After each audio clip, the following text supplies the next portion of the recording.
Chris, it's Coach Gurney from Rising Star Baseball Camp. This is video footage of you hitting during the week of August 10th, 2015. And we're going to watch it in slow motion to see if there's any mechanical adjustments we can make to improve your performance. And I've got you paired up with Miguel Cabrera of the Detroit Tigers. And as we start the frames, we can see he's favoring a 45-degree bat angle, and you're a little bit more vertical. I want to first make sure that your hands have the proper grip on the bat.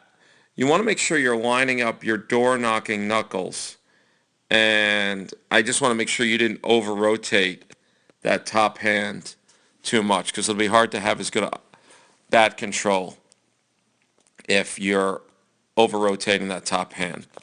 Next, as we play the tape, we see that as you load, your front foot is already starting to open up, and Cabrera keeps his, as you see here, more closed. So look at the angle of your foot versus his foot, which stays relatively closed. So I'm going to want you to work on that moving forward. Next, his hands are much closer to his body in this launch position than you are. Yours are further away. Next, he's landing, and you've landed right here, and he's doing a better job of keeping that front foot closed, as I mentioned, but also getting those hands in a better attack position. You've already kind of dropped the hands a little bit, and he's keeping them much closer to his body. I'm going to back this up right here, and as you both are getting towards that contact phase, look at his weight.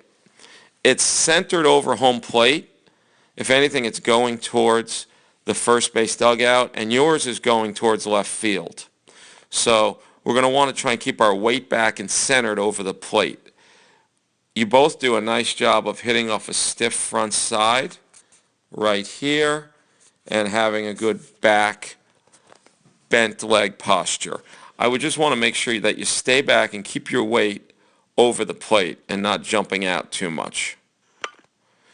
I also want to point out, at contact, you're good here, but then you kind of come through the ball and you almost seem like you don't throw your hands out enough towards center field. I feel like you almost jam yourself here, and I don't think it's just on this pitch. I saw this on a few pitches.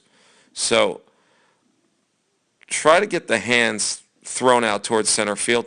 And I want you to watch his finish, Chris.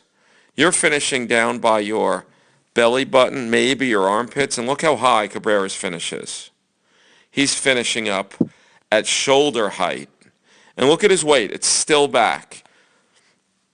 And although you want to transfer the weight, you don't want to commit so much towards the third base line like you do here. And try and work on a higher finish. So I'm going to back this up. And I just want you to think about the things that we just mentioned. 1, think about bat angle. 2, make sure your hands are lined up, the door-knocking knuckles. 3, your weight should be centered over home plate and not leaking out towards the third base side. 4, let's make sure our hands don't get too far apart from the body. 5, we want to have a nice high finish. Here we go. Start to finish. There's Cabrera, and there's you. So I was very impressed with your overall ability. You have a very powerful body. I like the way you attack the baseball. I know you mentioned you struggled a little bit staying back on some of the slower pitchers we had at camp. But I think in general, you're going to want to do a good job of keeping your weight centered over the plate here, as Cabrera does such a fine job of. And remember, something we mentioned earlier is keep that front foot closed. Look at his front foot and look at your front foot. So don't fly that front foot open, and that might help you hit to all fields a little better. So I look forward to watching you develop in the coming years, and hopefully we get to work together again next summer. Have a great school year, Chris.